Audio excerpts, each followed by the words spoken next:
Hi, Megan.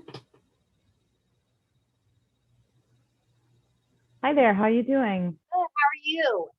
I'm good. I'm going to Thank make you co-host right now so that when it's your turn, so you're going to get a notice here on your screen real quick. So that when it's your turn, when Randy introduces you, that you'll take over the screen. Sounds good. So in the meantime, probably does it just make sense for me as they're going through the business just to like put myself on mute, put my video off, just kind of listening? You can have your video on if you want, because they'll see you and they'll say, oh, hi, Megan. Thank you for coming, that kind of thing. Sounds good. And they'll announce you earlier in the housekeeping items too. So, Okay. but very nice to meet you finally. You have longer hair compared to your picture. That's nice. Is that COVID hair? It's COVID hair. Wow, it looks good. It looks really good. It's me moving from, Cleveland to here, not having a person that I would immediately go to and just saying, well, just let it grow for now. I'll probably cut it. Great. And you know where you've done this before, the share screen on the bottom, share your, okay, perfect. Yeah. Okay, well, I'm gonna, here in about 2 minutes, I'll start letting people in. I was just waiting to see you and I wanted to talk to you before I let anybody else in. But it goes pretty quick.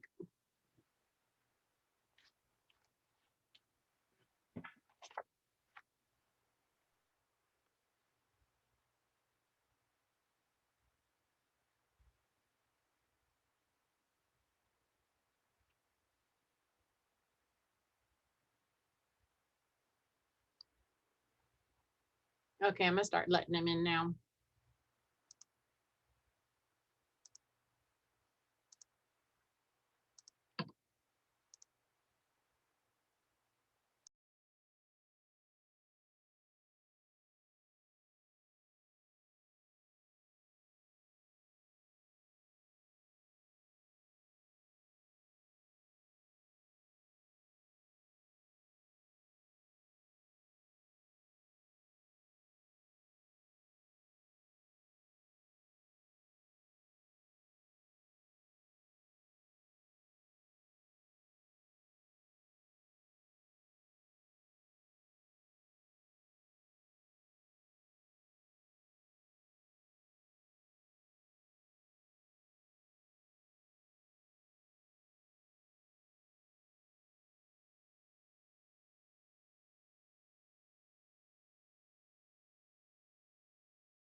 Good afternoon, Megan.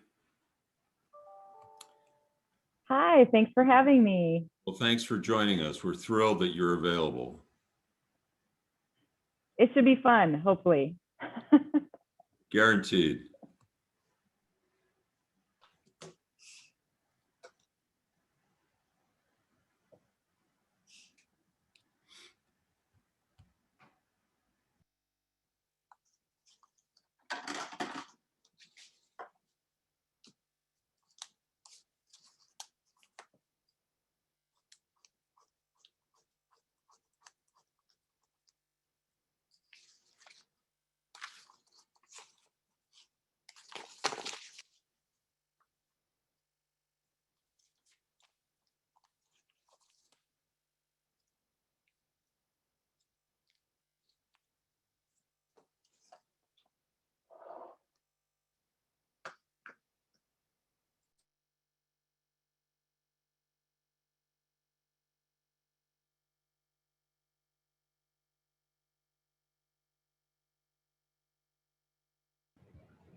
Good afternoon, everyone. Hey, John. Hi there. Welcome. Glad to see you all back on Zoom, and excited to have you here today.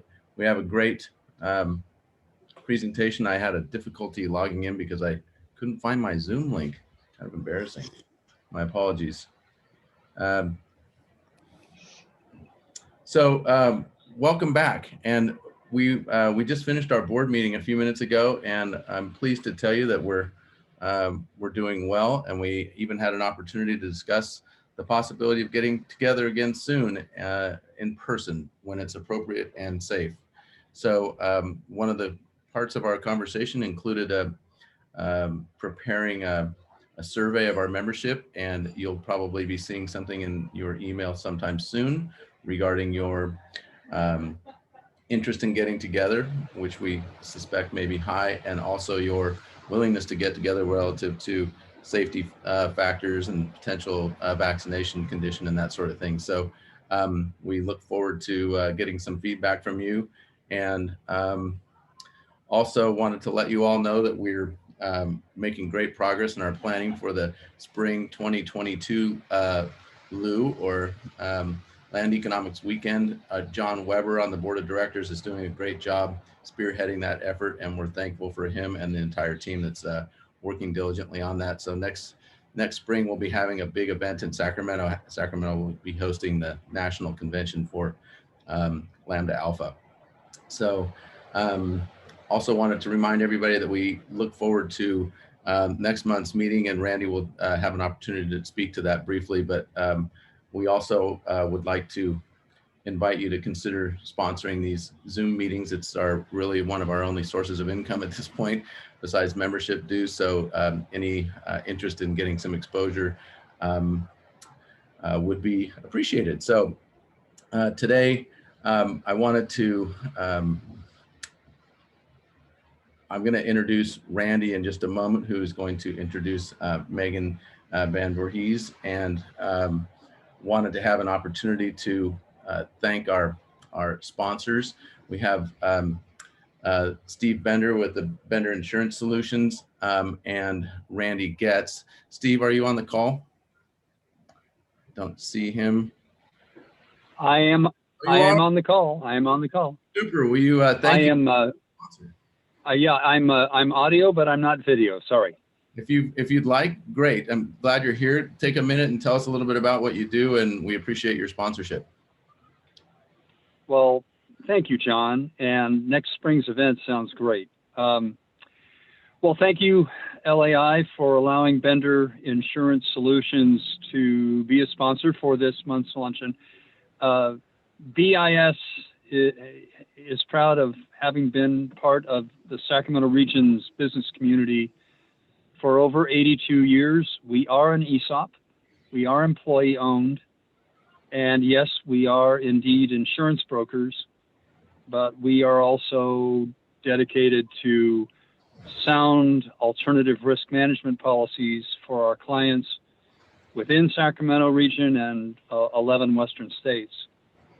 While the majority of our activities come from property development and management and public works construction and all of the ancillary services that support those niches, we are also proudly involved in handling insurance and risk management for a number of nonprofits in the region, including Sac Metro Chamber, the B Street Theater, the Sacramento Ballet, just to name a few. And we feel that it is our duty, as well as our distinct privilege, to help these organizations, especially now, that clearly contribute to the cultural mosaic of our city and region.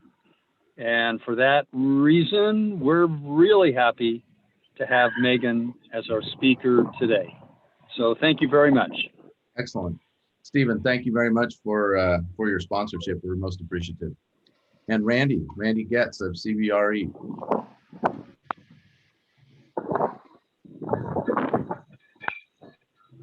Randy, are you there? We may have lost him. I thought I saw him just a few minutes ago, a minute ago. Now I'm not seeing him. we'll give him an opportunity to say a few things in just a moment. He gets back to us. But since he's not here to introduce Megan, I will do so. Megan, welcome to our meeting today. We're glad to have you here with us and look forward to what you have to share with us. Megan Van Voorhis is the Cultural and Creative Economy Manager for the City of Sacramento. Megan grew up in Michigan, dabbling in music and theater, and concentrated artistic practice in the area of movement. She pursued an undergraduate degree in dance from the Ohio State University. In 1998, she received a Bachelor of Fine Arts in Dance, magna cum laude with distinction from the Ohio State University. Megan began her professional career at the Royal Gorge Theater Center in Chicago, Illinois, and returned to Ohio in 2001 to pursue a master's in business administration at the Weatherhead School of Management at Case Western Reserve University. In 2003, following completion of the Holmes Fellowship in Regional Economic Development, Megan joined the staff of Arts Cleveland, then Community Partnership for Arts and Culture. She ended her 17-year tenure with the organization in September of 2020, having progressed to the role of president and CEO. Megan now leads the City of Sacramento's Office of Arts and Culture, where she is responsible for advancing the goals of Creative Edge Cultural Plan. Megan, that's quite a resume. Can you welcome, and we're pleased to have you with us, and you have the floor. Thank you so much. It's so funny that the Ohio State University, for those of you, it's so funny. It's like they drill that branding into us as students. You're not allowed to say just Ohio State. Oh, it's amusing. It is the Ohio State University and none other.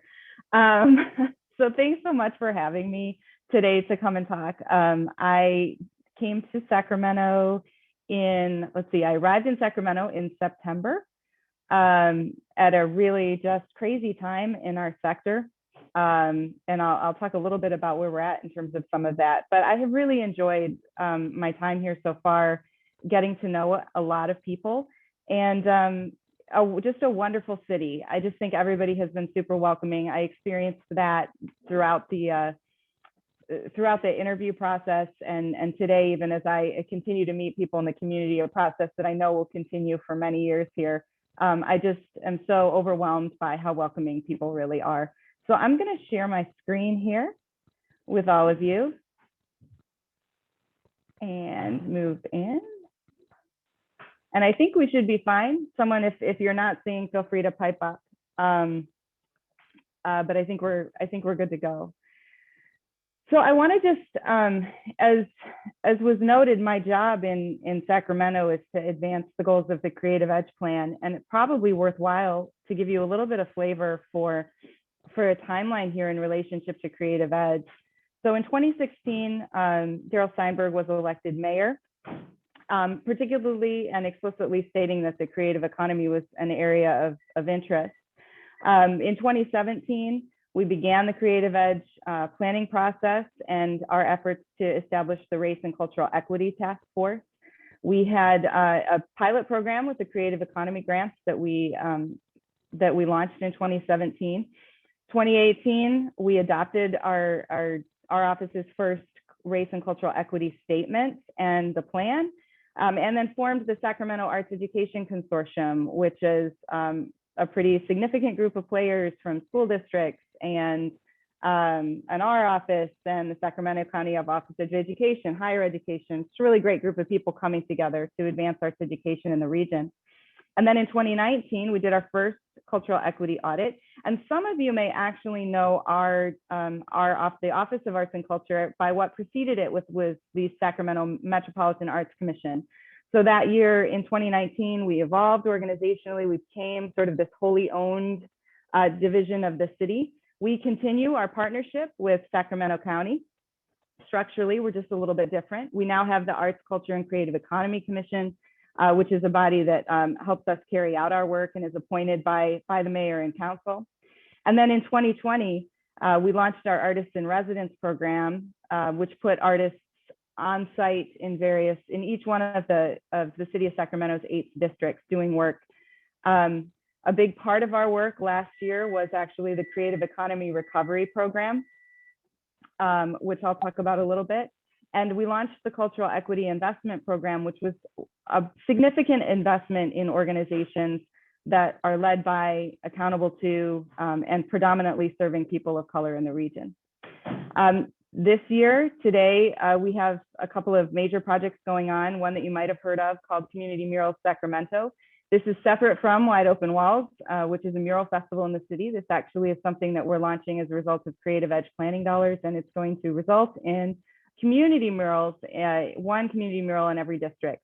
And what distinguishes community murals is the opportunity for people to come together and create that mural together. So this is really very exciting. We also have the Healthy Heart and Mind Collaborative, which is a project that actually pairs mental health professionals and providers along with mentors and teaching artists in partnership in service to some of Sacramento's most vulnerable youth. So these are children who may have experienced homelessness at some time or continuing homelessness, some sort of trauma, disciplinary action, whatnot. We're basically providing services and support to those youth at a time when such supports are really needed. So, you know, you might think about the Creative Edge plan and wonder, you know, is a plan adopted, you know, 3 years ago, something that's, or more actually at this point, something that is really worth moving forward, given the kinds of challenges that the creative sector is really facing today. So I think it's worthwhile to take each one of these goals. These are the 6 goals of the Creative Edge plan and kind of unpack them a bit.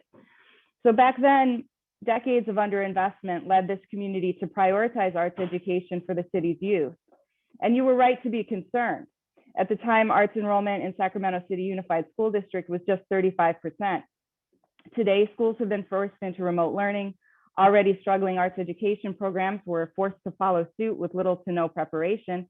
And now arts education is once again at risk at a time when it's needed most. Back then, when the plan was adopted, this city joined others around the country reeling from high-profile racial incidents and demands for racial equity on every front, leading race and cultural equity to join the priority list. Again, you were right to be concerned. At the time, people of color represented only 38% of the workforce in the arts, entertainment, and recreation sector, despite representing 48% of the overall population in the MSA. Today, we've seen those inequities manifest in recovery efforts as women and people of color struggle to secure support through the federal government's most substantial relief program, which is the Paycheck Protection Program.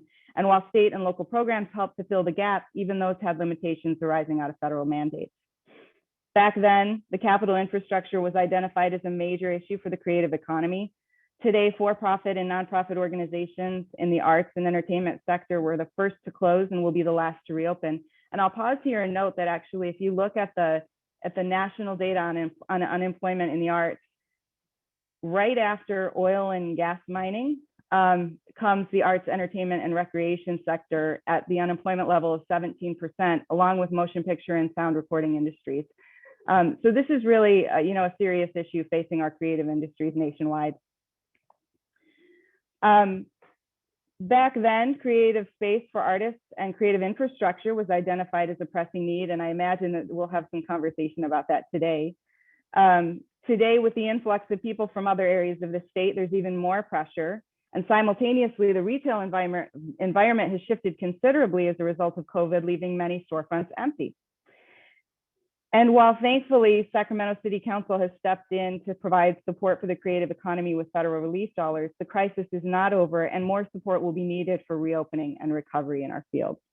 So when you think about all of these things that we're facing today, when you're standing at the edge of a precipice of a number of things like this, you have a choice. You can fly, you can fall, or you can stay put. So the question ultimately is, what will we choose? As I said when I started, some might suggest that a plan built in 2018 is no longer relevant given today's context. But I would suggest that the time is now to strengthen our resolve and renew our commitment to advancing the goals of our plan, because the benefits of the creative community provides are just what we need to survive the pandemic and come out stronger. And I share with you a few of the many benefits we know to be arising out of a strong creative sector. I talked a little bit about the Healthy Heart and Mind Collaborative and the fact that healing is actually a significant role that it plays. It can help, engagement in the arts can actually help people, respond to the issues of social isolation. It can help them actually get around traumas in ways that other things cannot. Sometimes we know, the data will suggest actually on mental health, if you've experienced a trauma, sometimes you cannot get beyond it. It's like the bridge is out, but engagement in a creative activity opens up a new pathway, a new bridge to be able to get around it. We know on the innovation front that the skills that we build in the arts actually contribute considerably to business growth and entrepreneurship. Those skills that we build, the ability to, when you're creating and you're prototyping work, you're building the skills of entrepreneurship along the way. We build that in the arts, whether you're writing something, whether you're composing something, whatever it is, you're establishing that skill set at an early age. And so if you want to have an innovation economy, a strong creative sector is a key part of that. We also know that children engage in the arts, particularly those that face struggles in their lives. Often there's an outsized impact of the role of the arts when it comes to educational achievement and just generally economic vitality. When you have a strong sector, you can attract people in. As we look to the future, we know that parking revenues in the city are down. So what will bring it back? A strong and vibrant arts sector that is engaging in creative activity is a reason for people to come back downtown.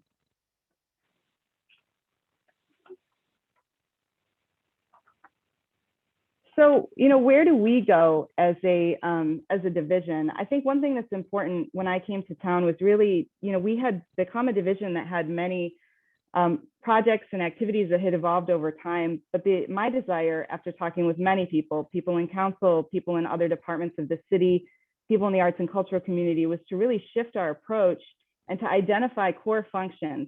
In the business world, we call these core competencies. Many of you may be familiar, but it's like, what are we going to do and what are we not going to do that's going to frame our work and allow us to evaluate what ideas within the Creative Edge plan are the ones that we think we're best positioned to move forward. So we identified 5. One of them is information, and I'm going to unpack each one of these in a little bit here. One of them is workforce development. One is investment, which is what we've long been known for in terms of grant making, but there's certainly other opportunities there. Law, legislation, and policy, certainly that influences the climate for creative activity, and convening and coordination. So 2 things here to look at on information. What's the work? We think there's a lot of information to be gathered that helps people make decisions around their engagement with arts and culture, whether that is going to an event or an activity, but also data collection, data analysis, and storytelling that helps people understand what the value of arts and culture and the creative industries are, and make decisions, important decisions. All of this information helps shape perceptions of value. It influences the narrative. It can foster stronger decision-making, which fuels action, and continuous improvement and impact. So information, we think, is a pretty important role for us to play. On the workforce development side, and then there's a couple of areas of opportunity here. One is the work that we're doing with our field inside the creative sector to expand their knowledge base, build peer networks, mentorship, and professional supports, but also career pathing. There's a lot of opportunities and growth possible in the creative industries. Some that, the live experience is really struggling right now, but there are others, things like user experience design, film and animation, that are experiencing growth. And what are we doing to make sure that people that have an interest in that have an opportunity to connect to those career opportunities?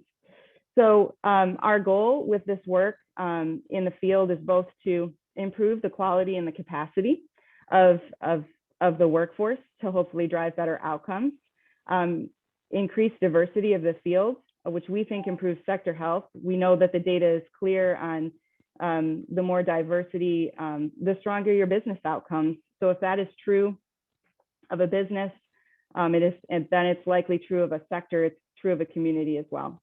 And then talent attraction and retention, which influences creative vitality. So we're trying to create an environment and a strong workforce in the creative economy. On the investment side, a lot of the work that we have done has traditionally focused on grants and capital, but I think there is an opportunity for us to focus on infrastructure. That could be space, which is probably highly relevant to this group of folks. Incentives, for example, we brought the film office into the city of Sacramento, and the film commissioner I work very closely with. And we know in that industry how that business is done, and incentives are really key. So we think that there's an area of opportunity to focus on that. And then also investments in public art and design. We see this happening right now. We're nearing completion of the convention center project, and there will be some very significant pieces that are contributing to that facility that we see as a result of that. So we know that investment yields strong returns in terms of education, our economy, and our quality of life. We know that when we invest, we can potentially leverage support. We know that public investment influences private investment. And we also know that this sort of work can influence the business climate for creative business attraction and retention. On the law, legislation, and policy side, as we know, a business climate is influenced by this in a significant way. And so this is an area where there's a real opportunity for us both to look at legislation that helps support the sector, potential policy reforms, streamlining and centralizing processes. I mean, just how you make your way throughout the process of doing business in the city of Sacramento as a creative sector player. To the extent that we can make that easier, folks, the better. And then looking at regulatory relief, you know, in the city, are there things that we can be doing, you know, fees and fines and so forth that we might be evaluating to make life a little bit easier for folks. And all of this influences creative vitality, community vibrancy, and equity. And lastly, we think that there's an important role for us to play in terms of convening and coordination, both inside of government, between governments, cross-sector, and with the creative sector. And the idea of all of this is to create resource alignment, shared interest advancement, and resource maximization.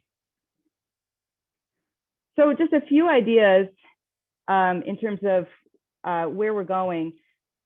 In terms of arts education, this has long been an area of focus for us. And in conversation with others, there's been we think there's a lot of opportunity for us to play a more strategic role in this space. We do have work that we've done, direct programmatic work that we've done for a long time, and that's with the Any Given Child program, which puts residencies and teaching artists in our schools in the county. But there are others that also do that. And so, you know, to the extent that we can move that and play a more strategic role in its development rather than an operational, could actually free us up to do some other work that is more strategic in nature, more systems level work. There is a tool that we're using, or going to be using, called Artlook, which is it's a means of unifying data in terms of what's offered at the school district level, what is offered at the school building level, what is offered by arts program providers in schools. And the idea is for us to unify all of that data and give us a picture of who's being served and who isn't being. And that ultimately, using data, grounding our strategy in data, will allow us to make much more strategic decisions about where we're focusing resources. So beyond that, as on the workforce development side, we discussed that education, training, and mentorship, the building the capacity of teaching artists and community-based arts educators, will be an area of focus for us as we move out of more of the operational role on Any Given Child. And then beginning to look at career pathway development. And we're already, you know, engaged in some exciting conversations with our colleagues, both in the city, which is great. The workforce development person in the city, Christina Pallone, is fantastic. And we've had some good conversations as well as our portfolios overlap. On the race and cultural equity side, we've long, you know, in recent years, I would say we've been focused more on direct investments in people of color within the creative sector. And we're hoping to be able to continue that work so that we're growing the capacity of that base of organizations, providing mentorship, but also working with folks within the creative sector to expand their knowledge on the way that race has influenced the evolution of our field. Because we do know that, as I stated earlier, we have a underrepresentation of people of color in our field, and we really need to understand what's driving that so that we can change things for the better. So training is a part of that. And then just being accountable from our perspective is really important. You know, where are we making investments? How are our policies and practices either supporting and promoting better outcomes for people of color or not? And that's something that's really important. On the creative economy side, we know that general operating support for arts and cultural organizations is pretty key. It's pretty important right now, I have to be honest. But also strategic marketing partnerships will also be important. I am a person that's very interested in building infrastructure for the long run. And I think the right partnerships will be important to bringing people back to the sector post-COVID. Also think that we need to do more research. And I come from an organization that's entire, you know, like 17 years of working in an organization that really centered research in everything that it did. So our objective here is to really understand what is Sacramento's unique creative base, and how can we leverage that moving forward in areas of opportunity. And as I said previously, talking about incentives and support, there are a lot of for-profit businesses in the creative economy in Sacramento, and what are we doing to really leverage and support that crowd of people? So pre-accelerator and accelerator programs exist for that sort of thing. So hopefully we'll be able to bring those bring those back. And then lastly, and again, this is something that you all might be very interested in, is artists and neighborhoods. And what I'll say here is that the fate of artists and neighborhood development is very much tied together. My experience in working with artists a lot is that they find themselves in lower cost areas, partly because they have to, the nature of their income being 1099, and they contribute and they have all of these wonderful contributions they make. But often what happens is they're not in a position to capture the value that they're creating. And so development follows. And when that development follows, they and their neighbors often get pushed out. And I've seen this happen over and over again. In fact, when I left Cleveland, there was a building that was populated almost entirely of artists and in a district that was evolving. And this is exactly what was happening. Ultimately, the building got pushed over and those artists are now having to find new spaces. So we do think that there's more opportunity to activate projects at the neighborhood level. We think project support program could help fuel creative activity there.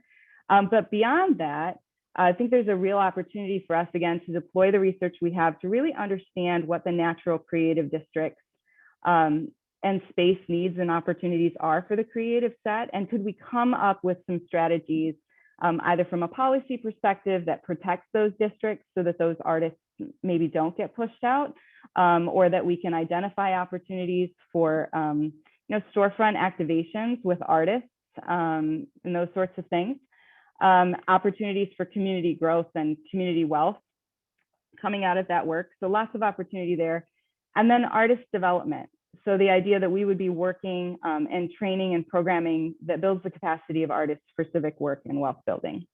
So I think I'm gonna stop there, and I'm gonna stop my share because it's certainly a lot. You know, I inherited a plan that had 71 tactics associated with it, designed to move forward 6 goals.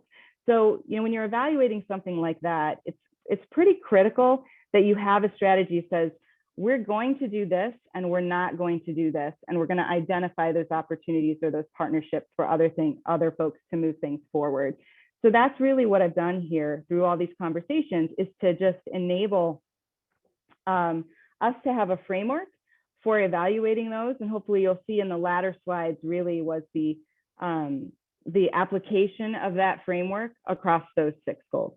So I'm excited what lies ahead. I think that there is, while we're centered in the city, there's lots of opportunity in the work that we're doing to partner with and serve folks within the county and abroad. If you're building infrastructure, why not build infrastructure that everybody can benefit from? It's more efficient that way. So that's kind of where we're headed. I'm pretty excited about all of this and totally open to taking in feedback and ideas along the way. And also recognize, just lastly, one thing I'll say is that this work takes time. I mean, we were doing this work in Cleveland for 17 years. So we have big aspirations, but we're cognizant of the fact that, you know, that it takes this time to build this sort of thing. And over time, you then look back and say, wow, we've done a lot and achieved a lot. So I will stop there, and then I'm not sure if John or if Randy or Suzanne, I'm totally open to conversation and questions. I'm not sure if Randy's on. He was having internet connection difficulties, so I jumped into his big shoes to fill. Megan, that was a great presentation. Does anybody have any questions of Megan regarding her presentation? Anybody? I'm not sure how to see the hand raising function. What's your expectation? You just mentioned at the end of your comments that this process takes time. Can you tell us about what you're feeling is the biggest hurdles, and what are you doing today to make this happen? I mean, So it's a great question. I mean, I feel like we're living in a time where there's the forward-looking approach, right? And then there's the stark realities of the issues that our sector is facing today. Remember that probably the vast majority of arts and cultural organizations remain closed. Many of them drop down in terms of attendance. Many of them are looking at longer. I mean, performing arts organizations, we're looking at, probably still a 6 to 9 month opening window. And when they do open, likely to have to be operating at much lower capacities. So the question of how they can do that financially becomes particularly important. And I think that the preservation of the sector really very critical right now. For me, that is like the foundation, right? You build from what you have. It's a lot easier to protect what you have and build from it than it is to, start over. And that's really what a lot of the work has been. And hopefully, we've just seen the federal government much just arising out of a lot of advocacy on the part of, I'm not sure if any of you are familiar with the Save Our Stages advocacy. This is the live independent venues that said, hey man, we're not gonna make it. And they all came together. It was probably one of the most significant organizing movements we've seen in this country in the arts in a long, long time. And they got $15 billion to support shuttered venue operators. That's where it came. And the Small Business Administration is getting ready to open up those grants very soon. And we're pushing that out very significantly to everybody in our network to make sure if they're eligible that they do apply, because that could be up to 45% of 2019 revenues. And that and it's in a grant form, and that might be just what people need to be able to make it over the hump. So I would say that I'm sensitive both to the needs now that exist in terms of the realities of helping people through that, but also recognizing that when you have an upset like this, it's an opportunity for you to say, stop. Are these the things that, could we be building some new infrastructure now that's going to help us build back better? And I think we have to be operating in both of those places. As I shared, I'm a person with big aspirations, but I'm also data driven. So I'm feeling a little bit frustrated with myself that I don't have the data right at the ready hands, but that'll likely, honestly, John, be the first place I start as we're moving through the rest of this, because the more data that we have and understanding we have about the impact and the reach of the sector here is really foundational for us doing a lot of the other work. That's great. Well, the timing of your involvement, John, hold on just a sec. The timing of your involvement here in Sacramento couldn't be better considering our current condition with COVID and being shuttered, if you will. Now we're just about ready to re-engage, and it couldn't be a better time for you to be here. John Shirey, I think you had a question first, and then Nancy Park is there as well. Yeah, thank you, John. Megan, thanks for being with us here today. And one of the hats that I wear is that I'm also the vice chair of the Sacramento Philharmonic and Opera. And I just want to say thank you for the money. The federal money, including PPP loans, as well as the arts grants, really have been key to helping us and others survive over this last year. We haven't been able to perform in a live venue for just about a year right now. And obviously that has an effect on revenue. Also, I want everybody to understand that this year has gone by and we haven't been able to do arts education either. You know, we take our musicians and put them in schools and teach them instrumentation. And so one of the things I hope you'll focus on, Megan, is that you'll work with groups like ours on restoring education in our schools programs. And you did mention that in your plan there that you went through, but it's so critical. And as you know, our schools are underfunding the arts. It's one of the things that got cut a long time ago when budgets got tighter. One of the things I want you to talk about, though, because I think it would be interest to of all this group, is you mentioned the convention center, but you didn't mention the Safe Credit Union Performing Arts Center. And why don't you just let everybody know the status of that and where it is and when it's going to open and what are the new features? They're going to make it look like a new place rather than the old place with a new wrapper on it. Thanks for that. It's been really wonderful to get to know folks. While my responsibility is largely the Office of Arts and Culture, which is a part of Convention and Cultural Services, the Convention Center is a part, and the Safe Credit Union Performing Arts Center absolutely a part of that facility and managed by a wonderful guy by the name of Matt Voorhis. He did a presentation for us for our Arts, Culture, and Creative Economy Commission the last time, actually a couple weeks ago, which is great. And things are moving forward. For preparation, actually for like a September Hamilton. So that means don't ask me how to get tickets. I couldn't get Hamilton tickets in Cleveland. I'm not sure how I'm going to get them here, but it really is coming along. I'm excited actually when I toured that facility, and I haven't toured it recently, but when I toured it and got some background information on what the inside the theater complex, just how they're going to be able to manage all of the sound features in a way that are going to be very exciting, which I think will be very exciting for the Sac Philharmonic and Opera, and also Broadway as well. So that is coming online. It's my understanding June is when the Convention Center complex will be completed, and then there's a good bit of work that needs to happen over the summer just to give folks an opportunity like Sac Phil and Opera and others to be able to get familiar with the space and work through that. So, all of that, of course, reliant upon what happens, in terms of the rules. And I have to say, we still are operating in a scenario where the state government has not provided guidelines for the reopening of live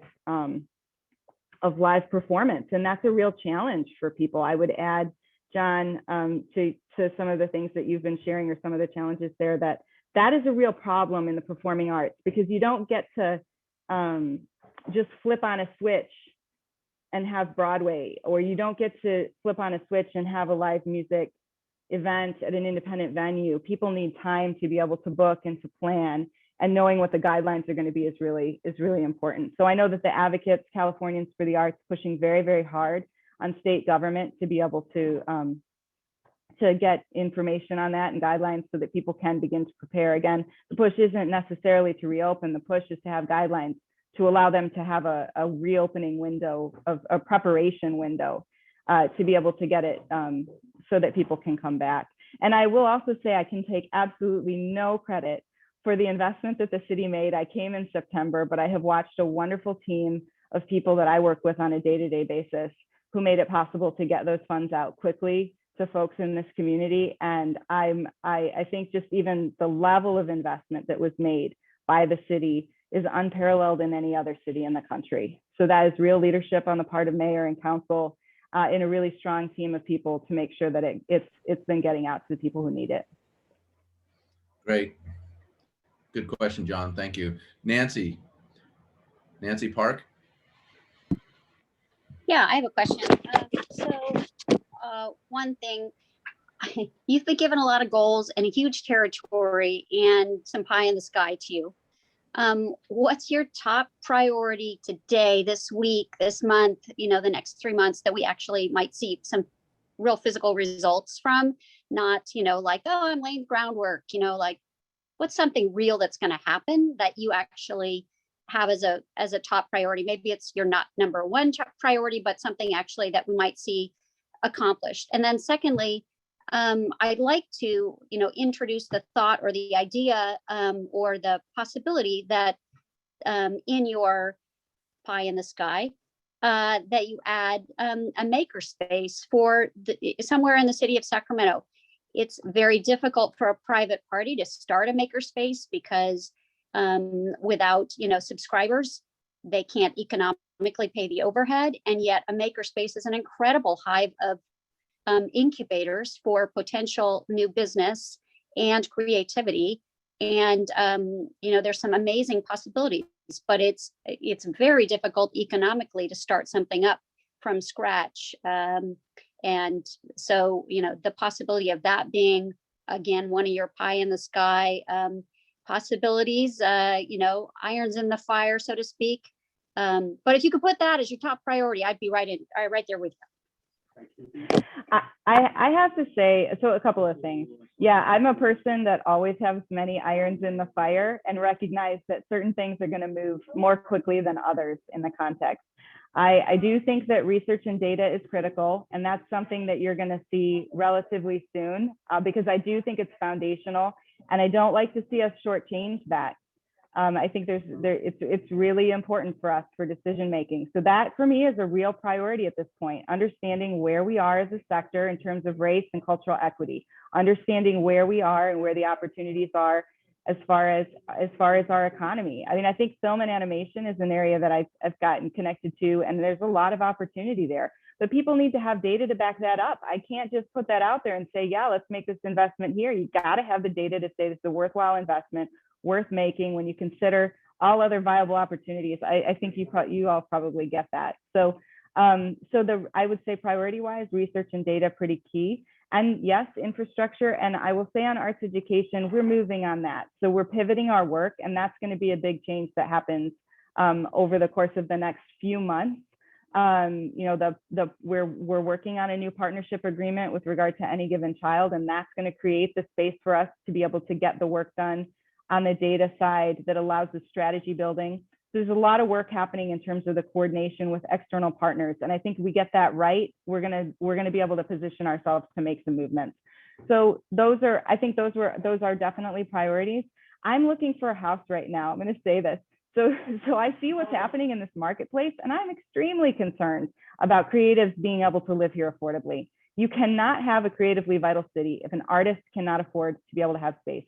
And the sheer number of artists that I talk to who say, hey, we need more walls. And then they point to our street, and I've seen it and I've been inside it, and they say, how can we do that?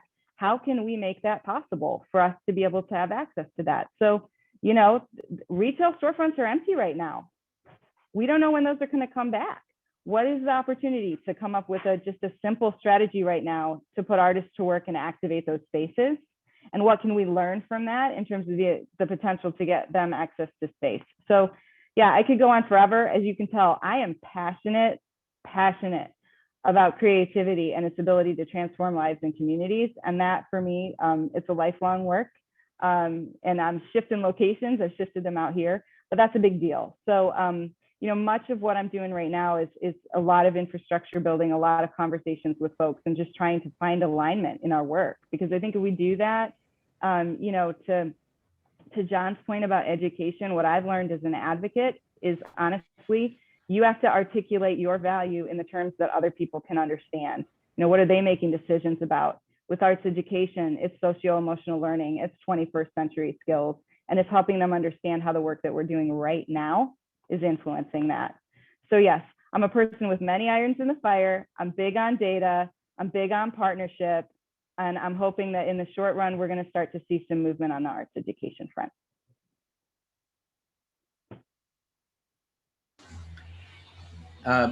Megan, thank you very much. Anybody else have any other questions for Megan this morning? Thank you, Nancy. With that, I want to say thank you for participating. Unfortunately, someone just started a weed whacker. Oh, my apologies. So if we could, turn that down just for a second. So I'm going to close this meeting. Sorry for the transition, but someone just started a weed whacker outside. Thank you all for participating in this great presentation. Megan, we're appreciative of you. And thank you to our sponsors, Stephen Bender and Randy Getz. And we'll look forward to seeing you all next month. And thank you. Thanks so much, That, everybody. I'll call this to a close. Have a great day. Take care.